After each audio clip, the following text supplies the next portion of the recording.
Hi there, and welcome to the Skylight Books author reading series. If you'd like to learn more about us and our many upcoming author events, please visit skylightbooks.com, where you can browse our inventory, buy books, and join our Friends with Benefits Club.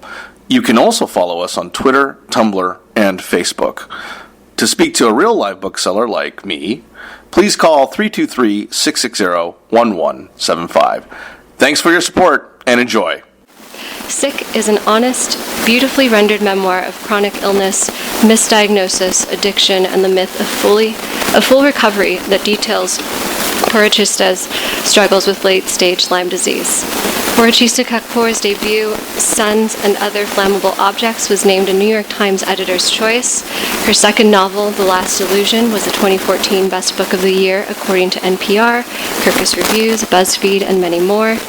Among her fellowships is a National Endowment for the Arts award, and her nonfiction has appeared in many sections of the New York Times, the Los Angeles Times, Elle, Slate, Salon, and Book Forum, among many others.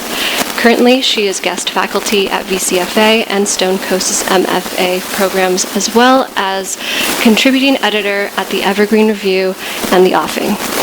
Mira Gonzalez is a writer and illustrator from Los Angeles, California. She is the author of 2 books and the owner of 2 dogs. She tweets at Mira Gonz. We're delighted to have Porochista Khakpour and Mira Gonzalez with us this evening. Please join me in giving them a warm welcome.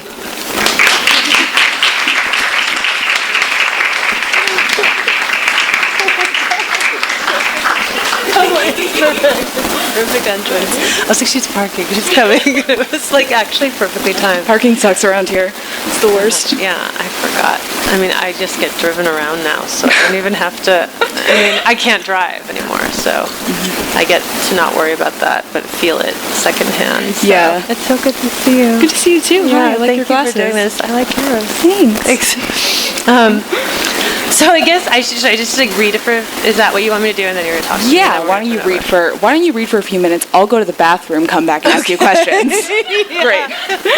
Sound good, everybody? I love this because that's usually like me. I've gotten to a weird point in my like writing, like life, whatever you want to call it, where I'm like really relaxed at readings. And I actually did a reading a few months ago where I almost fell asleep while I was giving it. And I don't know what that's about. I used to be very nervous, and now I'm like super slow. I mean, it's Lyme disease, maybe. That's probably it. But I just don't feel like compelled to. But I know it's a waste of your time, so I'm sorry that we're starting late. I'm sorry so I'm going to try to stay focused. Anyways, I'm going to read a couple sections of this. The touring here has kind of started, and we don't even know how long it's going to go because I'm in pretty bad shape. The final tagline of where I work and where I live is like not relevant because I don't live anywhere right now and I don't work anywhere. So a lot of what's happening in this book, unfortunately, is now happening to me again, where I've had to leave an apartment that had a lot of mold in it, an apartment that had lead and mold and asbestos and God knows what. And so I'm now like on top of being an Iranian refugee, a New York refugee, and maybe a California refugee. I literally have no place to live and have a few clothes and so it's kind of a very surreal thing. This is not a publicity stunt and not where I thought I would be, but as many of my friends in the room can tell you, I have been in pretty hellish shape. I was just in New York a couple days ago, so all of this is to say I don't take it for granted, and I thank you guys for coming and I've been terrible about promoting things, but I'm still like sort of shocked when so many great crowds are coming for this, so thank you. It's really heartening. It was not an easy book to write, but the readings and the experience of meeting people after have been actually the best in the world, so something good has come out of writing nonfiction, which I've been cursing now for a while. It's not easy. So I'm going to read a couple sections, and I'm going to read like sort of in the middle. This book has, somewhat linear chapters that kind of take place from like my early childhood all the way to now, basically. It's, I always teach students and memoirs have very narrow scopes, but in this case it's almost not a biography because I don't know when I got Lyme. And so there's, or a host of other chronic illnesses that become a part of it. And then also there's a whole addiction through line too, because in the period where I was undiagnosed and then misdiagnosed, I also became addicted to benzodiazepines and a few other drugs earlier on too. But we'll see. So this little like interlude section, there's these little sections in between that become like little mini essays in a way. This one's called On Place. In telling the story, it occurred to me that it wasn't character or plot or even theme that was the ruling principle of its composition, but something far less likely: setting. I wondered why setting would feel so foreign to me when location changes have been more than simple set switches for me. One could imagine the variations in physical locations are what in some ways got me to illness and Lyme disease in the first place. It wasn't Iran, but then it wasn't California. Was it New York? Was it Pennsylvania? Was it where? I would be destined never to find the bite on the location of my body, just as I'd be destined never to know the location I was in when bit by the tick. The question of where would be the most mysterious of all. In recent years, I've had many discussions with various doctors about Lyme and have seen how their opinions and protocols would shift. Usually they would land on this idea: the truth is, we know very little about this illness. It would drive me crazy as if it were all guesswork, and I found that I've never completely abandoned doubting it. But there's something I've held on to that I've heard from more than one doctor: the link between chronic illness and PTSD. If post-traumatic stress disorder can be defined as, quote, a mental health condition that's triggered by a terrifying event, either experiencing it or witnessing it, symptoms may include flashbacks, nightmares, and severe anxiety, as well as uncontrollable thoughts about the event, according to the Mayo Clinic, then it makes sense that it can trigger a relapse or resurfacing of some disability or illness. The disability or illness itself could cause the PTSD, and the experience of going for years undiagnosed and then misdiagnosed, as many like myself do, can cause considerable trauma, to put it mildly. It is no coincidence that doctors and patients from the entire Lyme community report, anecdotally of course, as there is still a frustrating scarcity of good data on anything Lyme-related, that women suffer the most from Lyme. They tend to advance into chronic and late-stage forms of the illness, most because it's often checked for last, as doctors often treat them as psychiatric cases first.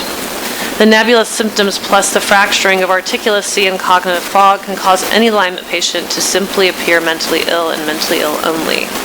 This is why we hear that young women, again anecdotally, are dying of Lyme the fastest. This is also why we hear that chronic illness is a woman's burden.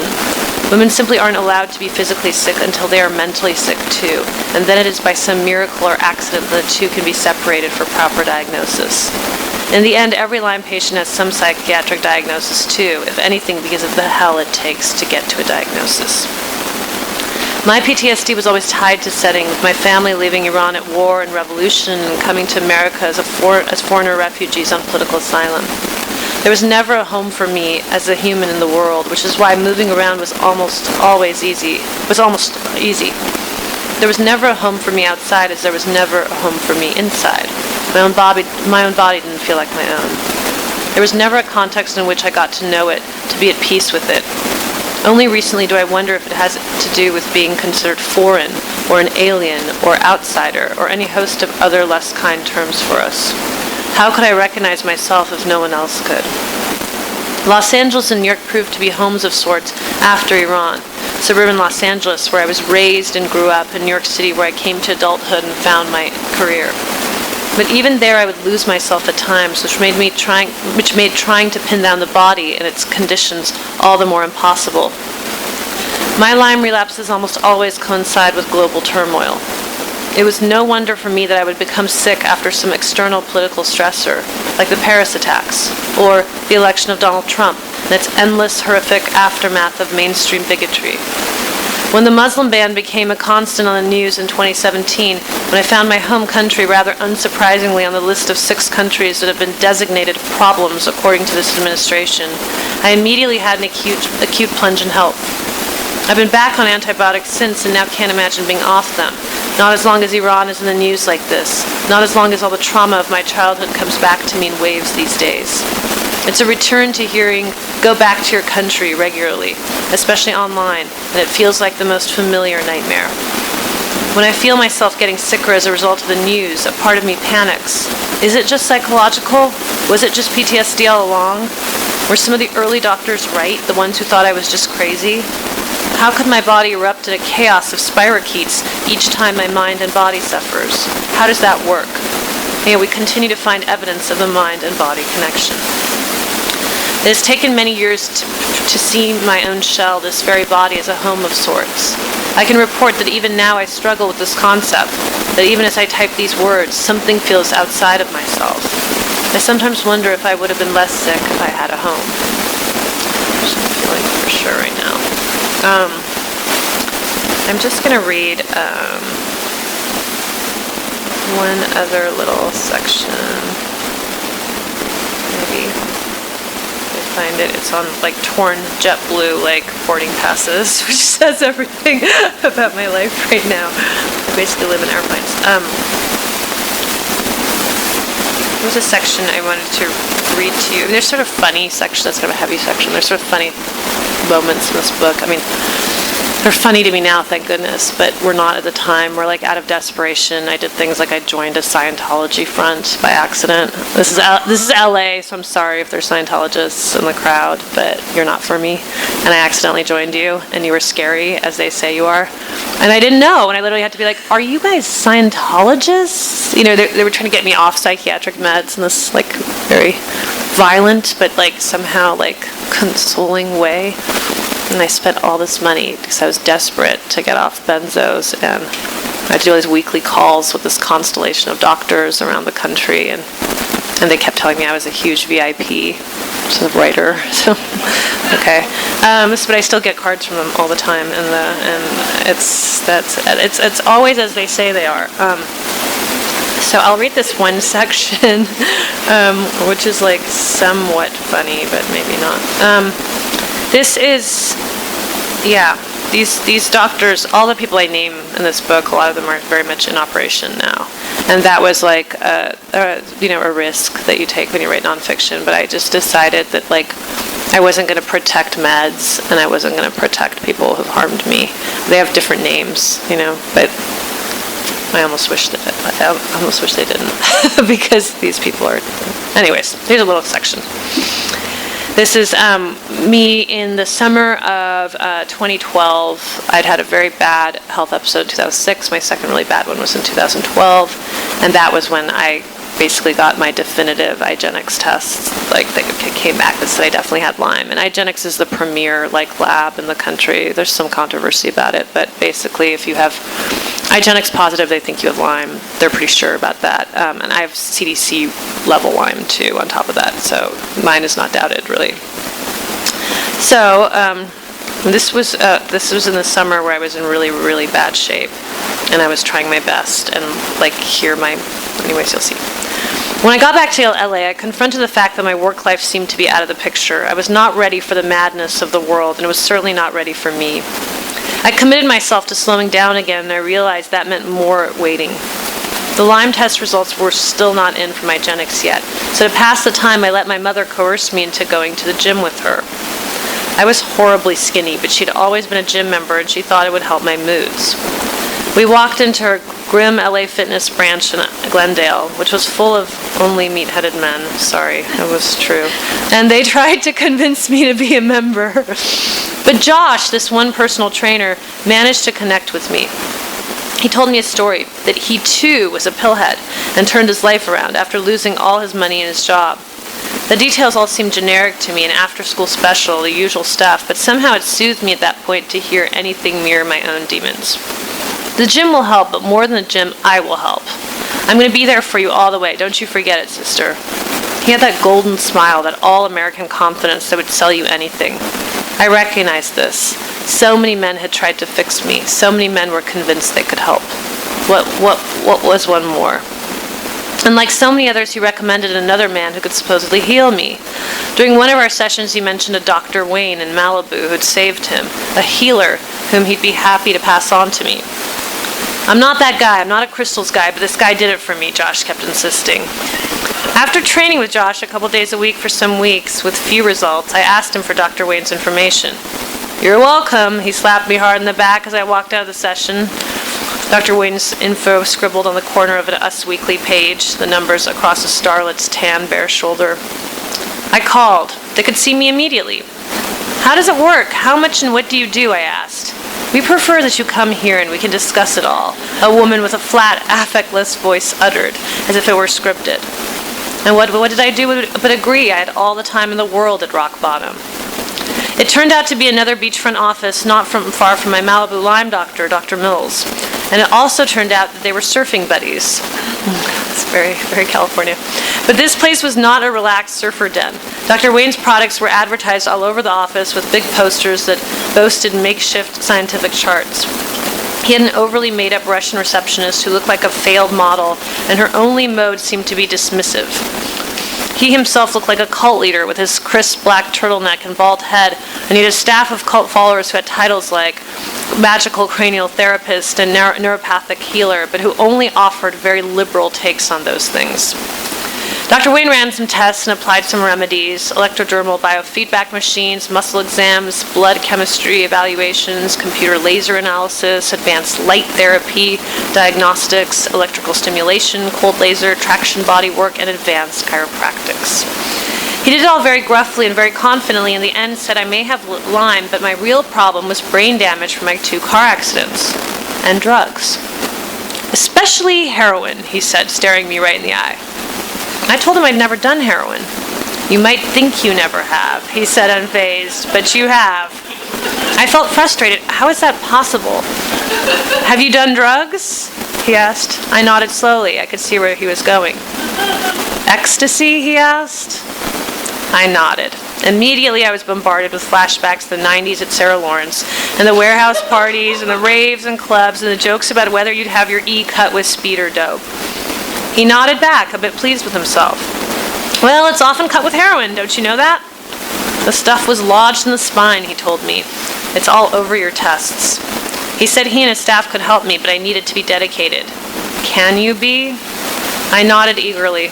I'm willing to try anything to get better, I said, my voice cracking through the words that I meant with all my heart. He led me to his remedy store. And he passed me bottles, jars, tinctures, tubes, balms, sprays, oils, crystals, supplements, you name it. He sold me hundreds of dollars worth. And he even gave me the number of a young Iranian girl whose life he had saved. And she actually called me gushing, sounding like an infomercial. The man saved my life, I tell you. I bought it only because I had no other choice. He became another of my many doctors. Each time I went there, I saw him, as well as his staff, a circuit of odd folks. One woman gave me cranial therapy with a laser, which was supposed to zap the brain damage out. Another did a violent style of chiropractic work. He was the 4th chiropractor I went to that summer. That made me leap out of the chair, my spine on fire, but apparently it was nuking the residual drugs of my past. And then I had these sessions with Dr. Wayne where he would tell me everything from Santa Fe is full of sick people, to kale will make you sick, to In-N-Out is the best food. That is great in a way. Like, I love that. Over and over he dissuaded me from the Lyme investigation path. Don't go there. People spend their entire lives stuck in that one. And it's the one thing he said that felt completely true to me. You need to stay here in LA to get well. I'd nod. I'd go home. I'd come back. And it was some time around then that I realized that actually the key to me getting better was to get out of LA. I say as we're in LA. So maybe I'll stop there. Mira, thank you. Hello. Hello. I went to the bathroom. I'm good. Good. Thanks for letting me do that. Thank you for being here. Well, thank you for being here. That was a wonderful reading. Good job. Thank you. Thank you. So, I have a couple questions. Your agent, I believe, sent me your book just a few days ago. So, admittedly, I'm only about 3/4 of the way through it. But I have read most of it, and it's wonderful. So, I guess I just wanted to start by asking what. You go over a lot of what your day-to-day life has looked like in the past, but obviously it's the kind of sickness that changes on a day-to-day basis. I wonder, what do your days look like now? What do you do when you wake up? What are your routines? Like, take us through it. It's really funny because, like, I love that question. I mean, just like if you'd asked me that question before December, for like that past year, I would have looked like many of yours, maybe, right? Get up, you shower, you eat something, you know, hug your loved one, whatever, and go to work. It's not currently that. It's actually a lot like this book in a way. I wake up in a state of like horror often. I am like either totally sleepless or having very, very poor quality sleep. Now I'm taking like a sleep medication. Actually, this book I was like trying to stay away from, so I'm on that. I had to do sleep. it. It's important. Yeah, I mean, because like some of those herbal things like didn't work for me at all, and I was stubbornly trying to do that, and I was like, no, I don't want to take the strong stuff, and now I'm on the strong stuff. But it really is disorienting for me, and I have terribly low blood pressure, and that drug makes your blood pressure even lower. I'm away from my dog right now. You know, it's in my parents' house. That's so always hard. Yeah, it's awful. So, and I'm like living in random places at random times. So it's just like a lot of like stumbling around, like praying, trying to meditate. My brain is scrambled. Then like worrying about what food will go down because I have all these I'm back to having like swallowing problems. And was there an event that because you were saying that earlier, like a year ago or something like that, it was not quite so bad. Yeah. Was there like an event that happened where it sort of went downhill, or was it a slow rollout? I go into relapse and remission a lot, and you know I'd been under a lot of stress. Like I said in this one section with like the election and all that, I've been in sort of hyper stress since then. But it was around January that my health really started to disintegrate, and I think that was because of some sort of mold exposure, because that was, and we don't know where that specific mold exposure was. But then my parents have just recently been very slow to find out that they actually have mold in their space. And then my apartment in Harlem, which is like this happy haven in this book in a way, that there was mold there too. And then they did this, in March, they did this crazy demolition that was illegal above and next door to me. They're trying to turn over properties fast. I mean, this is like the worst. So many bad parts of the gentrification story, but the one where people get sick, no one ever talks about. Everyone in my building was sick. Oh, terrible. And so, yeah, it was like all asbestos and lead and like God knows what, because it's a 140-year-old building, and this was the first time. I mean, these are so many black families have lived there their whole lives, and people were born there, and this is the first time they're like getting rid of it. So that, and then I was doing that thing for a second. Luckily, I didn't do it too long. Where I was like, I'm going to stay with my New York apartment, you know, because it's rent stabilized, and you can't give up on your New York apartment. And like when my dog like seemed sick, I was like, oh my God, I was like waking up from a bad dream, and I was like, wait a sec, I'm sleeping every other night, I'm not eating anything, I'm saying things like it's just fine to be dead, like literally, like I was just like, I will just die here, it's okay. I mean, that's amazing that you were having symptoms so bad that you were just like resigning to death, but it took your dog being sick for you to be like, I better do something about this. Yeah, exactly. I mean, somehow I was like walking him and feeding him, but then I just like looked at him one day and the whites of his eyes were getting red. And I hadn't looked in a mirror in a really long time. And I just was like, oh my God, wait a sec, what's happening? And then I just decided to reach out to friends who were like, wait, this is not okay. And was this also happening like around the time of the election? So it was like compounding with that? Yeah, I mean, the waves of horror, you know, this was just like last March. I mean, April, I left New York. I bought a ticket that morning to like fly to, which by the way, you can like last minute JetBlue tickets. You can actually find really cheap flights. Yeah, so that's actually a good tip. Yeah, there's, or like American Airlines, no one wants to fly anymore. Like they're also really cheap last minute. So, or like the airline where you like get to just pick your own seat and whoever's there first gets it, Southwest or something. Yeah, exactly. So I just like left, and I was like, I'm gonna like die if I don't take this seriously. So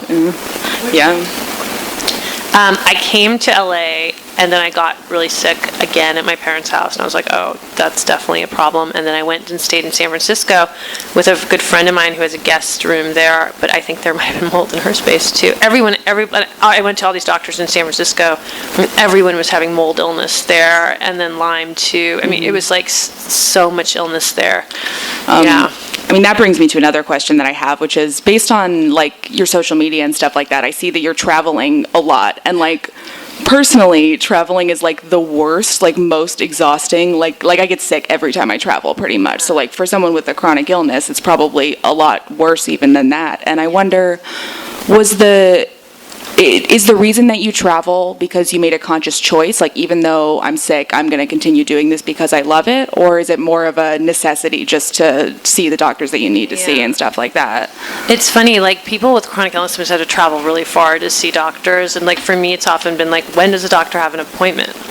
so my main doctor is in New Mexico in Santa Fe, and so like, you know, they'd suddenly have like an opening, and I'd be like, okay, I'm gonna just like book the flight and go now, which would be like cheaper than like spending like weeks like buying random supplements online, you know, then and just guessing, and then being in ERs all the time, which was happening to me a lot this year. There's a lot of ERs. So expensive. Yeah, but it's funny. Like when I was younger, it actually made me sicker flying, and I've started to I started feeling good in the air. I also used to have a debilitating fear of flying because I was in an emergency landing and then saw 9/11 and all that. But I actually now find airplanes really comforting. I actually love flying. I feel like no one ever says that. I'm a huge fan of flying. Yeah, exactly. Because I feel like I get work done and there's not a lot demanded of me, and people bring you stuff. That's exactly what it is. It's like you get to sit in one spot and people like bring you snacks and no one's expecting you to do anything besides just sit there. Like, and it's the best. And I like enclosed spaces too. It's like comfortable. It's like the womb or something. It's like a thunder shirt. Right. Yeah, I know. It's like, and there's only one thing that could go wrong, which is like you die. Yeah. Right? So that's like easy which is to like deal the same with for everything else, right? There's one thing that can go wrong, you die. That's it. Exactly. There's no like halfway anything. Right. And then also it raises my blood pressure. And I don't know if people in here like do you have low blood pressure? I actually do have low blood pressure. Yeah, I've fainted a lot in my life. It's like a family issue. Yeah, totally. So you probably like it for that reason too, because being up in the air that's raises interesting. your blood I never pressure. thought of that. Yeah, it's a really interesting thing, and so I usually feel like mentally well there. Yeah, I feel like focused or something a little bit. Yeah, I think it's that air too that they like recycle. I like dry air. Like I love being in the desert. I feel like it's like good for my skin. Like it's like my favorite kind of thing. So like the dryness doesn't even bother me. Yeah, and like I like AC too, to be honest. Yeah. I agree. Yeah, I'm just like revealing myself as like a weirdo who loves air conditioning and like airplanes and like being in small spaces. I feel really comforted by this because usually people don't get it, but yeah, I love it. Yeah. So I know some doctor was like, your red blood cell count is bad and nothing is worse for your red blood cells than flying, and I was like, okay, well, you know, I also smoked for like a million years and like, you know, I don't know, like. Yeah. Well, that's another thing that you do talk about in the book is, in addition to like being actually sick, you in the book, like you talk about, you struggle with addiction and stuff like that, sort of like these outside methods of also making yourself more sick, and that's something that you like talk about outright in the book, and that's something that I definitely like have experience with, both like in my adult life and also like, you know, as a child, feeling like I want like my parents to be like special and pay attention to me, and like that being sick is something that gets you that, you know, like, but just in general, in my life at least, the fact that I have sort of desired being sick before, or sort of done things to make myself sick before, leads me to almost mistrust myself when I'm feeling actual like physical symptoms. And so, you know, I'll be like genuinely sick and I'll just be like, I don't need to go to the doctor, like I'm probably just faking it, even though like I know I'm not, like, which is like a really weird thing. And I wonder if the fact that like at times you've desired being sick has ever made you feel somehow, you know, less legitimate in being sick, or even made you ignore symptoms until, you know, it was too long to go to the doctor. Totally. I wonder, I think about this a lot because I also think about like growing up in like LA too, and where so much is so toxic, like when tourists like love our sunsets and we're all like, okay. Yeah, right. They look like that for a bad reason. And so like, you know, like, and also when people talk about LA health food culture, it's always weird to me because I like grew up like just eating like burgers and soda, and everyone I knew from LA like ate like that, and that was like this other west. I mean, also like we're talking East Side, and there's like a weird West Side culture, but that was like very foreign to me. And I mean, truly, this is something that doctors hate. And I was just saying this to a friend today, like, I don't know, sometimes like the wellness stuff is actually really hard on my body. Like I can't do like water diet or like cleanses or stuff like that. I feel like a lot of it is not even like proven or like tested for safety. Like oftentimes it is just like crap. Like sometimes it's good, but sometimes it's like, why are you like drinking all of that water filled with charcoal or whatever? Like exactly. No, I do like charcoal, but I know I had to drink some of that stuff today. But it's like funny, like it doesn't necessarily make me feel better actually. And some of it's like, I was talking about this detox culture online the other day, where I just feel like a lot of it's like a lot of like souped up anorexia. Yeah, absolutely. And it's just like, it's really bad right now. I've actually never seen it this bad, where like, there's that weird American productivity anxiety right now, which is like very Trumpism, but also like just very people like panicking. Silicon Valley, But it's like really dangerous. Like I'm seeing people recommend to people to just like not eat and work out all the time. They're like, it's biohacking. Yeah, like, no, that's how you die. Like, it's not right. And that's the thing, like working out too much also triggers inflammation. Like people who like, it's like the way like sleeping too much is just as bad as not sleeping enough. Like, we all have to like get to like some moderation, which is impossible for me too. But and it feels like modern work more and more is demanding that you just completely ignore that moderation and you say, okay, I'm gonna never sleep again. And it's like that's not like, if that was something that could be done, people would be doing it all the time. Like it's not like a real human thing that is possible. I hate that stuff so much. I feel that's like why it's like biohacking, not medicine. Yeah, exactly. I mean, I feel like we should be like trying to slow down and be grounded right now when the world feels so unstable. But instead, there's like this mania, and even the empowerment rhetoric that's trying to correct a sort of depressing thing. It feels really like steroidy. Yeah. And it was like, just be really happy, guys. We got this. And it's like you don't have to be really happy. It's all like fucked up. Yeah, exactly. It's like really like grim, actually. And so it's like you can be any way you want. And like that's the thing too that I always feel so sad about is like chronically ill people or depressed people or whatever. There's so much pressure put on them to be a certain way. You should just let people be however they want to be. Right. Yeah. I mean, that's like another thing that you touched on in the book that like I really loved was just the fact that people who are sick, who want to be publicly and like amongst their friends perceived as sick because that's what they are, are meant to act in a certain way. You have to be like, I'm in pain, I'm whatever, there's a certain like way in which we think that sick people act. And if we think about, times when we've been sick in our lives, like it's not all exactly the same. And, there can be like moments of trying to go past your sickness and trying to be overly productive or just giving in and saying, okay, I need to rest right now. And, something that I've struggled with a lot in my life is like taking a minute to rest. I think that like with people wanting to never sleep or eat and things like that, it's like you are not in this society. Taking a rest is not good. It means that you're lazy. It means that you're like not doing your job well, and that's unhealthy. And it's hard because if you do take a rest for a moment, then you're shunned by the society that thinks that like work equals value. And I wonder, how have you coped with that as a person who's having to deal with that constantly, not just in certain moments when, you have a cold or whatever? Yeah, I'm so bad at that because I think it's also New York constantly rewarded me for being like overly productive. And so like even like today I could have like actually, I mean, I don't really know how to take naps, but I need to learn. But I think it's a great thing. But I could have just like chilled out, but instead I was like on my phone all day, like making things happen. Although like I got these things, so I feel like now I have a way to like, speaking of biohacking, I have these like blue blocker. Are they like color therapy glasses or something? They like block blue light or something. Oh, like when you're looking at the computer? Yeah. I think the Silicon Valley guys made this button. But so then I was like, oh, so great, I can like look at my phone, but like wear those. But then I was like, why am I doing that? Like I could just like eat something delicious and rest and like maybe meditate, which I've been ignoring for a while. But if sometimes when your mind is already messed up and racing, it's hard to meditate. Whatever. But like it's just bad that I like don't know how to shut it off. And all my doctors for years have just said, just like take a break. And it really took me having like severe brain damage in 2012 when my inflammation markers were very high. They were like 4 times as high as they were at their worst this year. I moved to Santa Fe and I couldn't do anything. I was just like literally like it was impossible to read or write a sentence.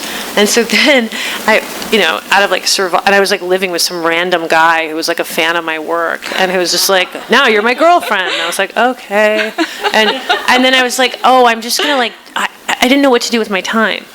So I would just go to the hair salon and say I want blowouts, but I wanted like Victoria's Secret style blowouts. I just wanted to be this like weird, like bimbo sick person of my dreams. And so I would like walk around Santa Fe. I still remember like with my hair blown out giant, and I'd get like manicures, and I was always like skinny in that horrible sick person way, and I was like hobbling along and like, okay, you know, in some weird zone, and that was like to me rest. Right. You know? Right. I don't know. Well, I mean, it seems based on that and based on other parts of the book that like your psychological state seems to fluctuate, you know, in accordance with your physical state. Like the sicker you get, the worse you are psychologically, and vice versa. And I've felt that in my life, definitely. You know, when I get sick, I'm grumpy, I'm depressed, I'm sad, I'm crying. It's like a whole thing, you know, that's like a totally natural thing. But I do feel like that response to sickness is something that doctors look at and immediately take as,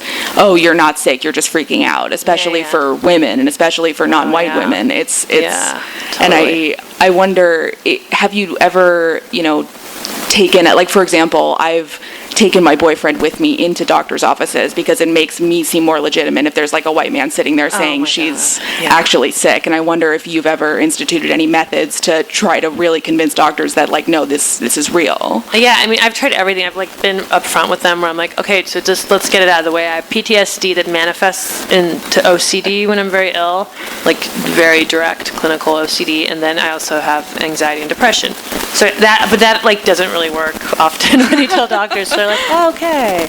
Right, from then on, every sickness is like, oh, you're just crazy. Yeah. Like, great. So and it's frustrating with a disease like Lyme because it actually does often manifest in psychiatric symptoms first, like depression, anxiety, insomnia, because the spirochetes literally go for the soft tissue. Right. If it causes inflammation in your brain, that would make sense. Yeah. So it's like, but then I've done that thing too about like bringing, I've actually said online somewhere on Twitter or Facebook, I was like, can someone come with me to the doctor? Because I'm usually asking people to like help me with these things. And I've actually said like, honestly, like if you're a certain type of white guy, you'll be my type first choice, because not even just any white guy will do. It's true. Like it's really preferably true. It's like like the white guy, like in the tweed blazer and maybe like a certain type of glasses and just like very clean cut. You can't be scruffy, you can't be eccentric. They have speaking of like a booming voice. It's like whatever that like Aryan Nation, Donald Trump thing. That thing has got to be the person you bring with you. Yeah. Because you'll watch this and you'll see people of color. Everyone will respond to them better. It's infuriating. Yeah, it's infuriating. Yeah, and I've had to say like in hospitals, like, oh, like that guy, this guy is saying that. Then you heard that, but I was saying the same thing, and they'll be like, like I went from like doctors telling me, like me being in like searing pain going into the doctor, and the doctor saying, have you tried calming down? Literally, a doctor said that to me. And like then, you know, the second I bring in my boyfriend, who like I had put on like, you know, a collared shirt and like look all professional or whatever, they're like, oh, do you want like every opiate in existence? And I'm like, how dare you? Like, totally. It's a total nightmare. And for like chronic illness, and especially for a chronic illness that's often like contested by people, that seems like it is probably 90% of the struggle. I mean, I can only imagine that puts your mental state in like a not good place. That would probably make your physical state worse. It's funny, I noticed, and I wonder like even like having tattoos or whatever, we should like present in some way that makes them comfortable. I don't know what I cover my tattoos. It's like it's helped a little bit, I think. Yeah, I wonder I've thought about doing that. Yeah. But it's like I saw in the notes, this isn't on the book, but I should put it in there, that I saw twice in the notes of doctors that it said identifies as a feminist. I'm fascinated by that, because I'm like, what does that mean to them? Does that mean that they only can send women doctors to me, or does it mean that it's like a DSM code? Like she's a feminist, so she's probably crazy in other ways. Yeah, exactly. And it's like, it's so weird that even came up and why they wrote it, but it's like, medicine is all about profiling, like many worlds, and certainly in ERs, you have to make very snap judgments, just like based on you and what you say. And I've learned now all the things you should say and shouldn't say, and I've had to like work in a theater with them too. Like we're all playing a game. And I have to be like. So if you go in like knowing what's wrong and knowing what you need, then it's probably incredibly frustrating to talk to doctors who don't know what's wrong and don't know what you need and think that they do know better than you. Like I go there and I usually say with like Lyme, like I'm like, can I just get some like fluids and oxygen? Like I know that'll help stabilize me. Right. And they have such weird responses to that, because apparently like I guess some people get high with oxygen only, or and fluids. I don't know, Right, it's not like you're going in there and being like, just give me OxyContin, that's all I need, and I'll be right out of here. Like, that's like not the same thing. And in fact, what throws them really off is that I often say, I don't want any benzos, please, because sometimes they'll put it in your fluid bag without you knowing it. If they think you're like hyperventilating and stuff, they'll just like pop some Ativan in there. I had an ER doctor tell me that. That's crazy. Yeah, and I'm like, I have to be like, I'm allergic to benzos, which a doctor finally said to me once in the ER, you know that's not really possible, right? And I said, yeah, I know. He said, oh, you're an addict, right? I was like, yeah. He's like, don't worry, we'll make sure. And this is a great doctor. I was so grateful that he said that. That's crazy that they do that. I had no idea. Because I know I'd feel better. Like, obviously, that's why I like those drugs. They made me feel good, you know? But I don't want to get in that loop. Yeah. Right. I mean, that's so... Generally speaking, I've been doing a little bit of research about Lyme since reading your book, and it seems like Lyme is something that's like even more highly contested than something like, say, lupus, which seems to be like a generally accepted, like, this is real. And it seems like, based on like reading your book, that like you've gotten plenty of tests that have told you, like, yes, you do have Lyme, and like this is like and you have symptoms that show it. So why do you think it is that it's so much more contested than these other illnesses that also don't have a blood test? Yeah, because it's like there's, only 10% of cases like have CDC recognition. Like, I can just go and I often do this. Well, I'll say it. I have a CDC case, bands 2341, and sometimes they'll act like they know what that is, because like doctors don't even always know like what the bands mean or anything.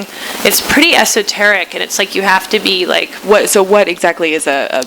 So you have to have several of these. It's like your own, like it's like your barcode in a weird way with the disease in a sense, and so it shows up like when they run your so it basically says like this case actually is legitimate, even if no other cases are. Basically, you have the disease and you have co-infections. Right. And so when they test for that, you basically, there's a way they can test your bands. I don't even remember how it goes anymore. I used to be obsessed with that.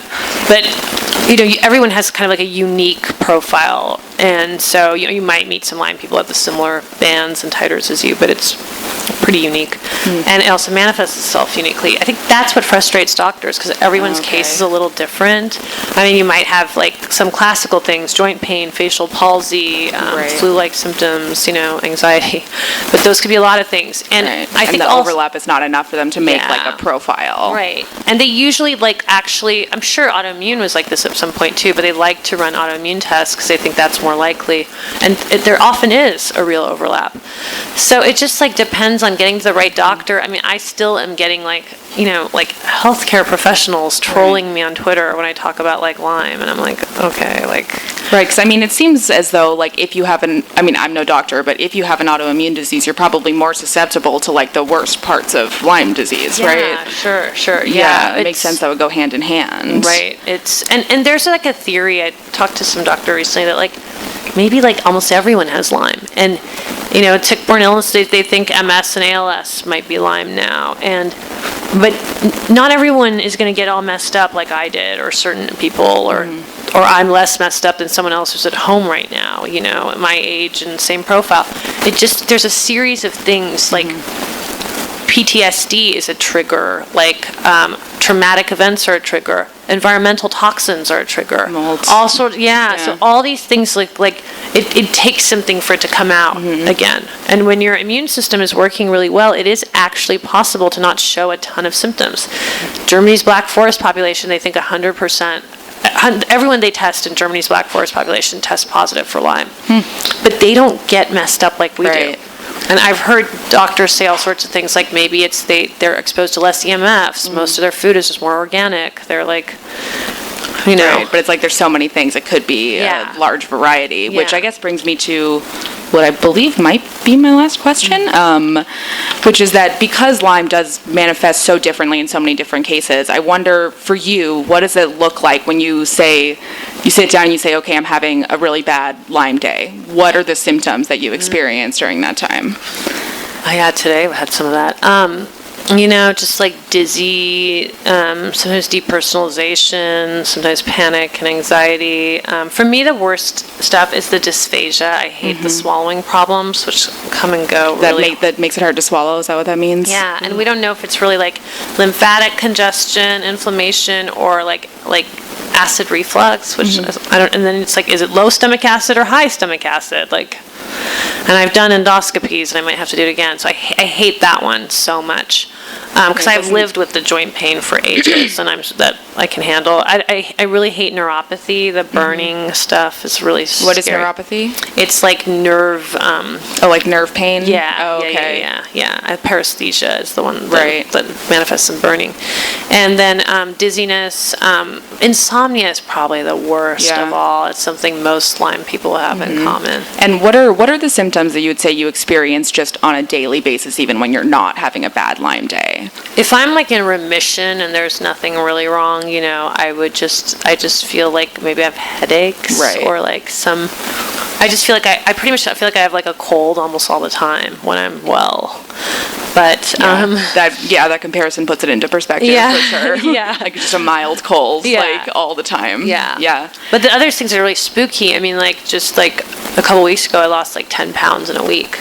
Wow. Why? And why was that, do you think? I don't know. It was so weird. It can make you like waste in this weird way. Just the way it eats like the air in your body and robs you of oxygen, which is why I often have my oxygen concentrator.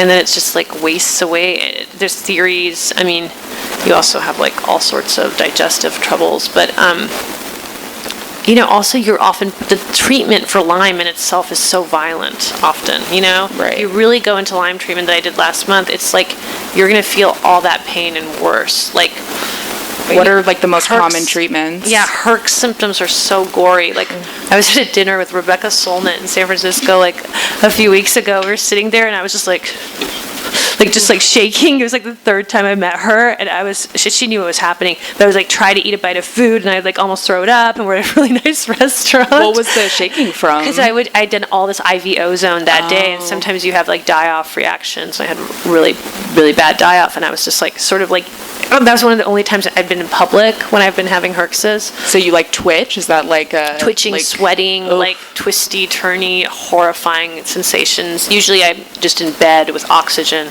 sweating it out, which could take a few hours to sometimes like a few days. And so it's an IV of what exactly?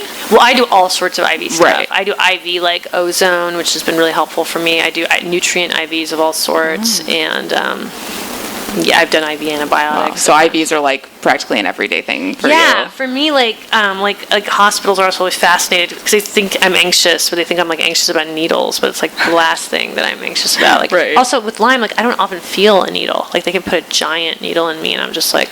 Is that because you have like a lack of nerve? A little bit sensing? of that, and I think I'm so used to my veins being used in that way, so I just am not really scared of it. Crazy. I do a lot of IV stuff. I did a lot of bee venom therapy, which like what is that? Like bees? Live bee stings, yeah. Wow. My people. Wait, so that was that a live bees literally stinging you, or was it like a? So my person literally puts them on like a like tweezers. These are honeybees at the end of their life, and they're raised in her farm, and she just puts it right up to your forehead and your limbs and head and all sorts of things. And boy, did that is for me was one of the most effective treatments. But what again, is the effect that it has? Like, what does it do? Clears your brain fog better than almost anything, in my opinion, because brain fog is also a huge problem, and especially when you can't really drink coffee, because I become caffeine sensitive when I have Lyme relapses. That's rough. Yeah, so I don't know how I would survive. I haven't drank haven't had caffeine in many months. Wow. And so the bee venom therapy sort of helps. It also kind of gives you like a little bit more of an endorphin rush, and I guess there's like people like in the UK that like, I guess Kate Middleton gets it for facials, like make you glowy. I don't know, but doesn't it swell though? Is that like if you're allergic? Right. But the weird thing is also with bee venom therapy, a lot of people do it and they like would have been otherwise allergic, but somehow it doesn't show up as an allergy. It's bizarre. I don't know. Like allergy shots maybe, where they get used to it incrementally? Maybe, yeah. But also you can, like, there's that one case of someone who died in Spain who did it for years and then suddenly became allergic. So if you don't have a professional do it, I mean, there's all sorts of back alley places like everywhere in LA where people are like giving each other bee stings, like Crack open a beehive, just let them go nuts. And I think like that's a bad idea. Just like the people who do ozone in their like basements for their random friends. Like I go to medical. That's how I am though. I like medical professionals. That's how everyone should be. Don't let bees sting you for no good reason. Yeah, but the Lyme and people get desperate. You know, and it's really expensive to have doctors do it. So no, it makes sense. I mean, it's just like sad that people have to ever do that. That's like horrifying. Oh my God. Yeah, I met a guy who was like in ER once from just like giving himself like constant peroxide IVs, which can be helpful, but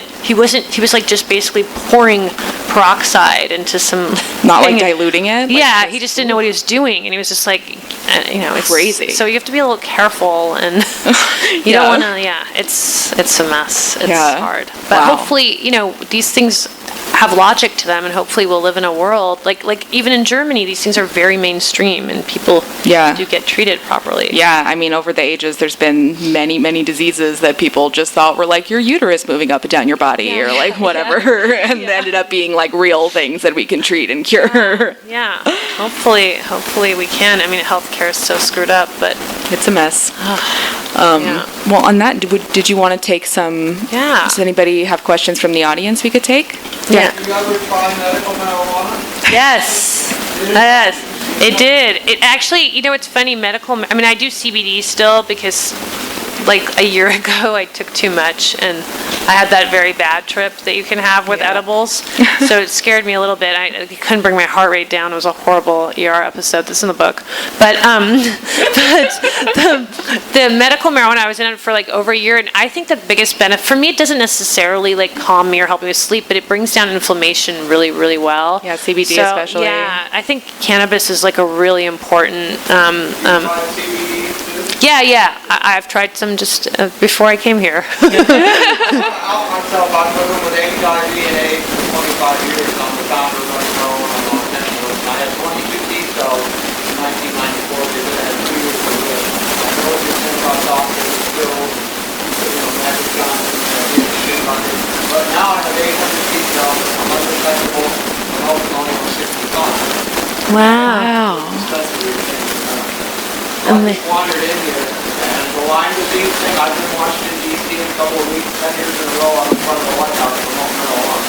Trump said he's going to end the ban, John Baker I've been bitten a lot of times by mosquitoes and things in the memorial, and it is a swamp. And I get these big welts. Sometimes, I put some like uniform bandages, and I've often wondered if I got Lyme disease, like you said, on top of HIV. Yeah. I survived everything because I just smoked marijuana for 55 years.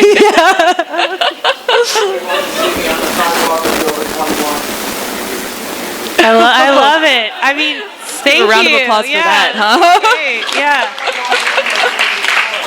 Do you have a website that you want to, or? Well, I'm Richard Eastman, and I'm the producer of the Smoking at the White House, and I have some brochures. I just wanted to, I bought a magazine next door, and everybody wants to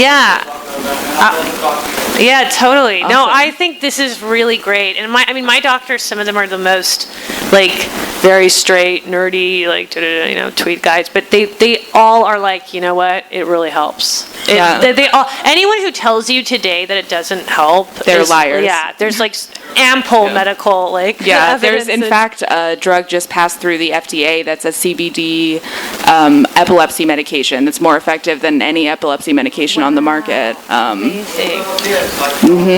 Exactly. Exactly. And it like just passed through the FDA.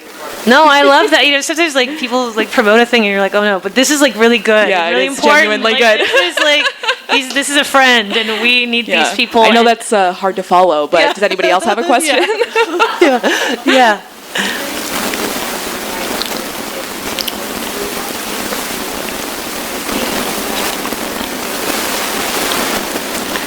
Do you know when I feel really healthy, and it's a little bit of a problem actually, it's actually like when I'm really in love.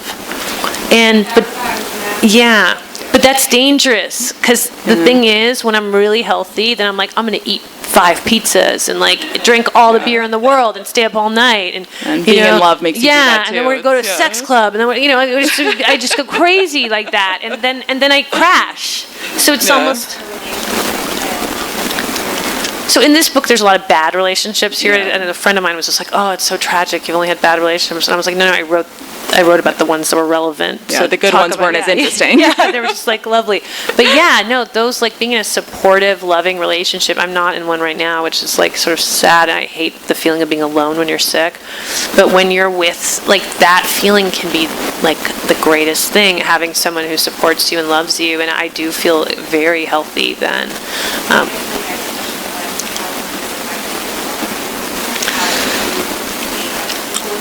Yeah.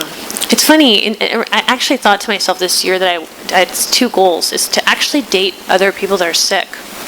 I want someone who also is sick like me in some ways, and to not wait to be well, want to meet someone. Because what's happened to me for years is people will meet me when I'm like better, and then I'll be like, just so you know, I often get really sick, and they'll be like, nah, that's not true. And then I get sick, and then they're out. Even the best people I've ever dated, someone I love very much, even this winter, when I started going to hospitals and having really eerie symptoms, you couldn't handle that stress. So that is really hard. So I actually want to meet someone when I'm like all screwed up and I actually think that is a great thing. And I think we should stop telling people to only fall in love with someone when they're on the up, so that's something, I've thought about a lot. Yeah. Thank you. Yeah.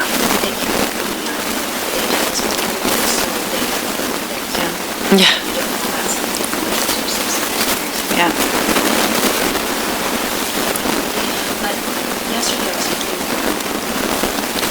Friend of mine, yeah.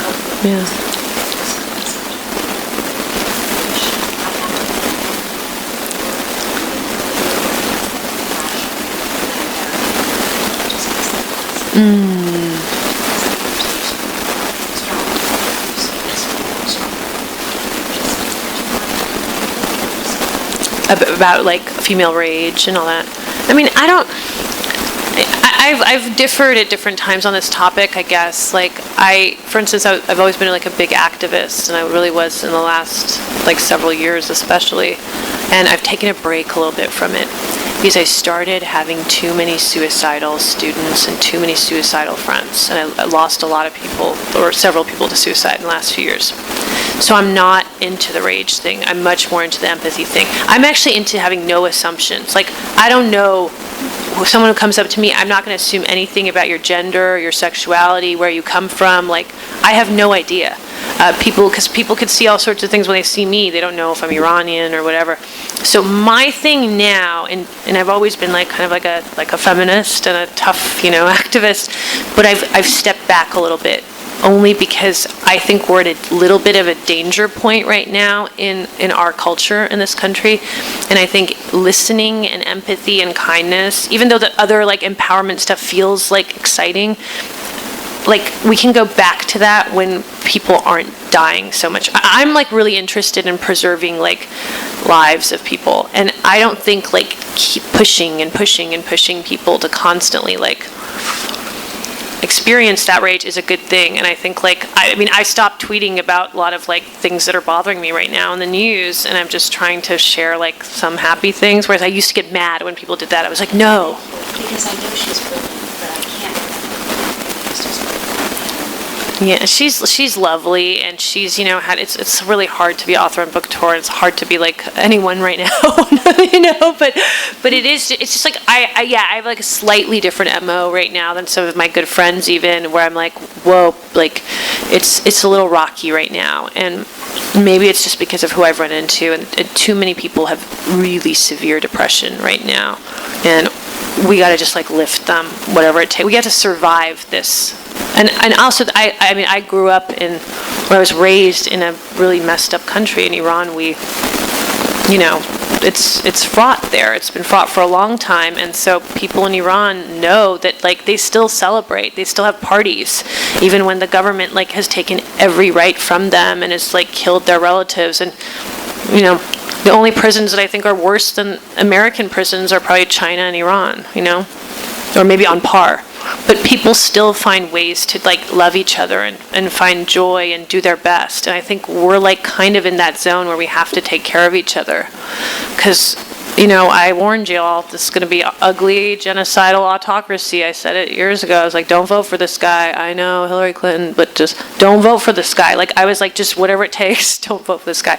Because I knew all the things that are happening now, I could have, I knew this guy was a white supremacist. So it's like, but so now we're in it. Now we have to just ride it through, and we have to like love each other and like hold each other, I think.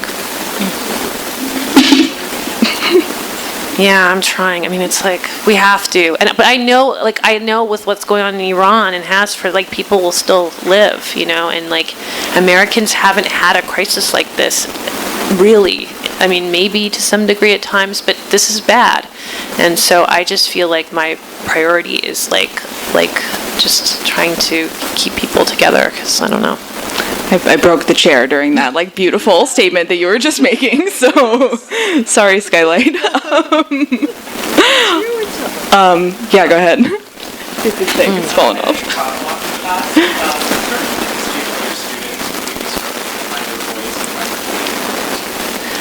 One thing I often say is don't listen to too much writing advice, because I find so writing true. advice so bad, and it's like I'd cringe when I read this stuff by like published writers. How to be a novelist? Yeah, show don't tell. Yeah, show don't tell is like the fuck does that mean? This book is like so much tell, and I think like everyone likes to They're tell. fucking like, words. You have to tell. It's like Yeah. the whole thing. Show don't tell is so stupid. So stupid. Yeah, I hate that one. Or like write what you know, which like really great writers have told me, which is also like actually could be very classist and like racist, like boring. and boring. Yeah. Yeah, just like write your little corner, whatever that was. Yeah.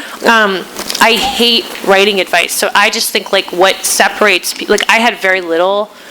I mean, I was a scholarship kid, undergrad at Sarah Lawrence, and I had workshops there, but then like I only did 1 year of grad school. Like Johns Hopkins' writing program was a 1-year MA, and it was like already too much. We all nearly died like through that year. It was so awful. But like I actually kind of liked that I didn't do too many of those established routes. I didn't do too much of like bread loaf and blah blah. I just like stayed away a little bit, because I also felt like the workshop pieces that often got praised were so formulaic and so boring. So I'd rather, like, I judge contests all the time.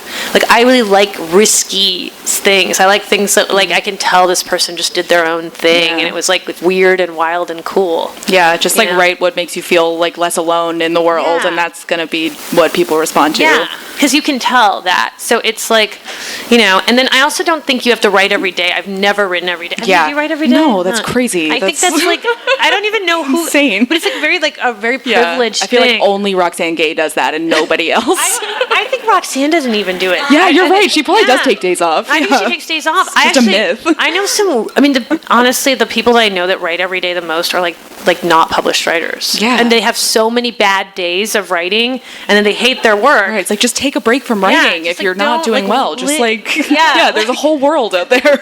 Yeah, it's really, I couldn't do it if it was like write every day. I do think like reading every day is nice if you can. Like, and these are such like luxury industry advice. Like who has the time every day to write like 5,000 words? Like we do it occasionally when we go to a writing residency, maybe, but like books on tape. That's my recommendation. You can just listen to them when you're commuting to work in whatever fashion that you commute. Yeah, and it's like reading, but you're not actually reading a book. That's my writing advice. Yeah, I think that's good. A lot of my friends do that. I gotta get on that. Yeah, it's fun. It's nice. Yeah, I mean, it's hard for me to read right now. Like, I'm not gonna read and write when I'm like feeling sick. Yeah, and I think that's just like demoralizing. So it's demoralizing to write when you feel like you can't write or don't want to write. You know, like it's if you like writing and you want to write, then you're a writer and you should do that. But there's no reason to like force it when it's not coming. I feel like that's bad advice. Yeah, and I did see some good advice recently too about like do other things, like have other hobbies, which I often didn't, and that was bad. Yeah, and but it's like good to have other things that you love to do. Definitely. Yeah, like knit. Yeah.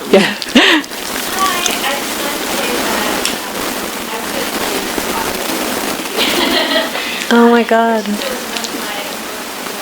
Oh my god, I love you. So.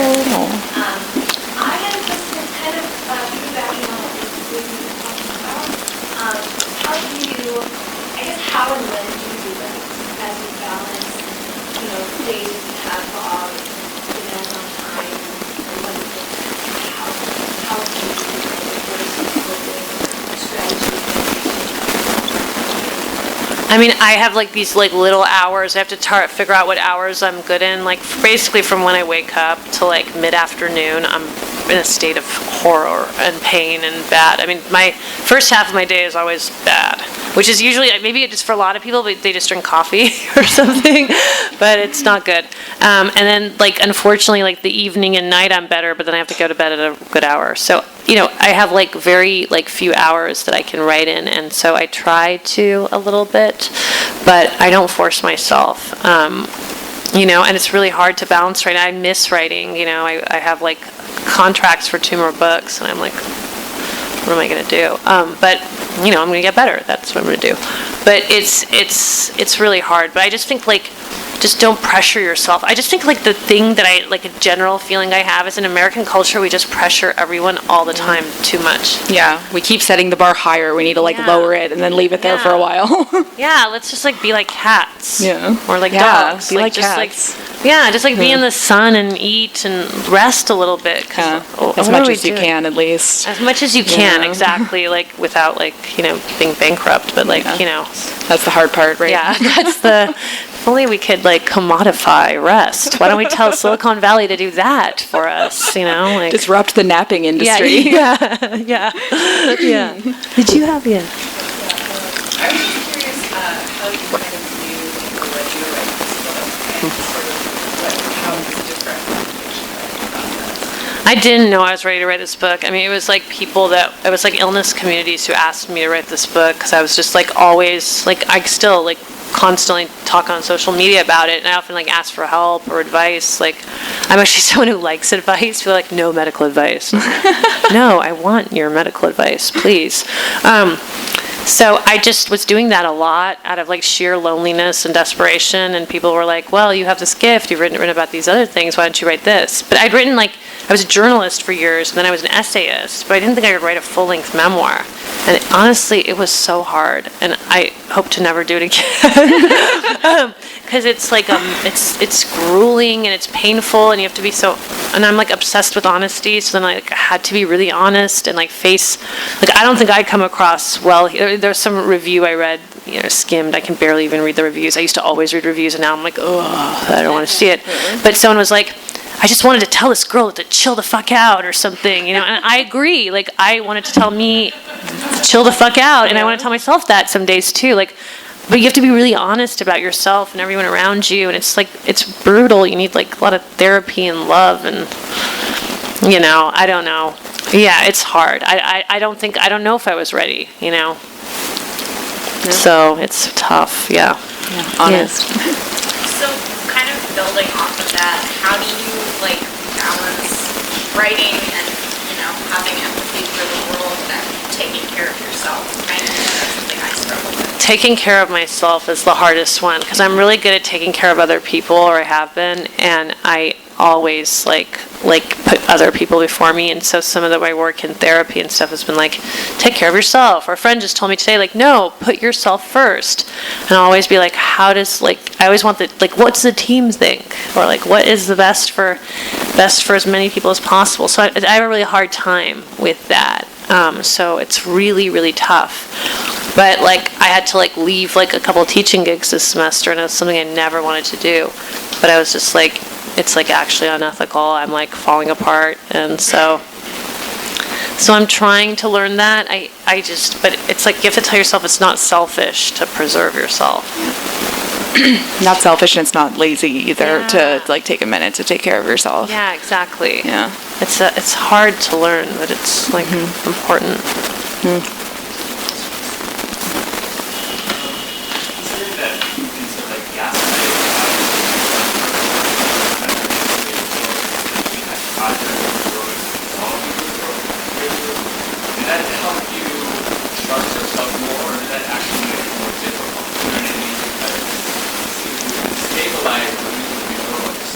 Yeah.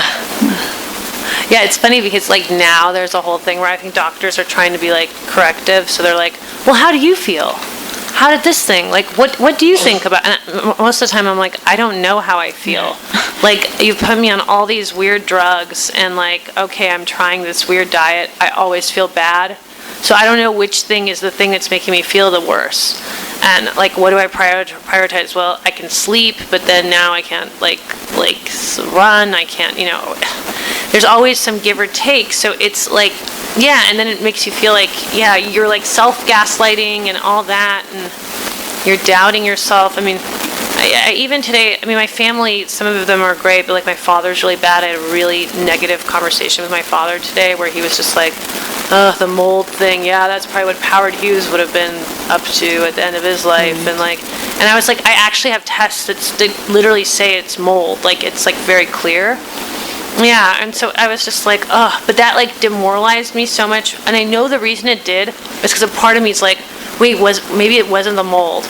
Wait, maybe it was just like a breakup, or like, oh, maybe it was just Donald Trump. but it was the mold. It is Lyme. Like, so I constantly do this thing too, which is why I do think like, even though I used to be defensive about the psychology stuff, or now I'm like I finally got a therapist this year. I hadn't had one in years. I used to have one, but it's hard.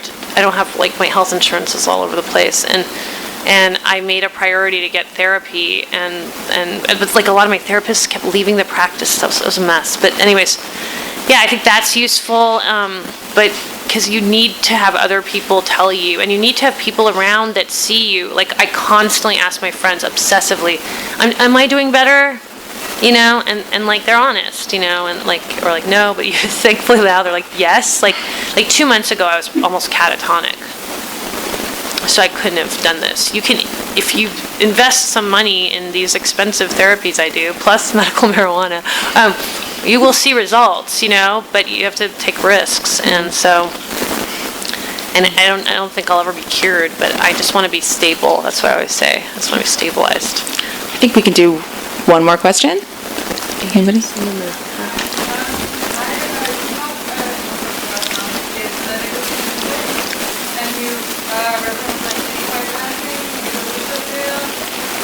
Or like, I did this in my free time. It's like, you suddenly are like building your own source. It like doesn't even make sense to the craft you're doing, like blowout from nail, like putting like lots of like metal jewelry. Like, I'm not like some 16th century pope about to get buried like as I am, So I guess the question is like, what makes you feel good? Like, what is your beauty? How do you know what you're looking for? Well, I've given up now. I don't have any possessions really, so I'm away from everything, and I'm probably allergic to everything, so I don't wear any makeup. I barely wash my face. I only have a few items of clothes that I can wear, and they're like Firma energy wear that has like, I don't know, like compressions. I'm trying to always get my blood pressure up and things like that. So I don't have a good ritual right now, and but I do try to like certain things are important to me, like, because it is a weird thing in the book. Like, the more I would look like a thin, ailing white woman, the more like I was accepted as a sick person. But like, people would keep telling me right now that like, oh, you look fine, and I'm like, I feel really skinny. Like, I feel like you should be telling me I should gain weight. This is not okay. But people will be like, no, that's fine. But that's because they don't know, like, like an Iranian woman or whatever, like my background, we're curvy, and we have like I weighed 40 pounds more like this past summer, and that's like where I was happy. And I think that was BMI overweight, by the way. I don't know. So, but like, it's really messed up the way that people see sick people. I never look sick enough sometimes to get taken seriously. And so I don't know what it's going to take. Like, every hair falling out and bleeding in front of, everyone, just be like, I'm dying, help, But yeah, it's a whole thing. I mean, I kind of took out some of those references I had in the book to like even some of like Sontag's discussions about like the tubercular patients and how they looked appealing to each other and things like that. Because I didn't want to glamorize it too much either. But it is something interesting to think about how we present. I mean, I do take lots of photos, and they're actually useful because a lot of my inflammation is often in my face. And so I have electrolyte imbalances, so I can see when I'm puffy or not, and I never know if I'm dehydrated or overhydrated, which just happened to me in the ER the other day.